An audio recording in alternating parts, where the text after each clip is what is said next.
மீனவன் ஒருவன் நிறைய மீன்களைப் பிடித்து கூடையில் போட்டுக் கொண்டு வந்திருந்தான். அப்போது சிறிது தூரத்தில் ஒரு முயல் செத்துக் கிடந்ததைப் போல் இருந்தது.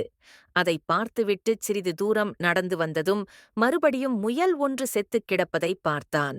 ஒரே முயல்தான் பல முயல்கள் செத்துக் கிடப்பதைப் போல் நடித்தது. கடைசியாக செத்துக் கிடந்த முயலைத் தன் கூடையில் போட்டுக் கொண்டான் மீனவன். செத்துக் கிடப்பதைப் போல் பாசாங்கு செய்த முயல் கூடையில் அவன் பிடித்திருந்த மீன்களைக் கவ்விக்கொண்டு கூடையிலிருந்து தப்பித்து ஓடியது. நிறைய மீன்களுடன் முயல் வருவதைப் பார்த்த ஓநாய், "எப்படி இவ்வளவு மீன்களைச் சம்பாதித்தாய்?" என்று கேட்டது. "நான் செத்தது போல் நடித்தேன். மீனவன் கூடையில் மீன்களுடன் என்னையும் பிடித்துப் போட்டுக் கொண்டான். நான் மீன்களைக் கவ்விக்கொண்டு அவன் கூடையிலிருந்து தப்பி வந்துவிட்டேன்" என்றது புத்திசாலி முயல். அடுத்த நாள் ஓநாயும் செத்தது போல் கிடப்பதைப் பார்த்து, முந்தின நாள் முயல் ஏமாற்றி மீனைப் பறித்துச் சென்றதால் கோபமுற்ற மீனவன் பெரும் கோலினால் ஓநாயை அடித்தான். ஓநாய் தப்பித்தோம், பிழைத்தோம் என்று ஓடியது.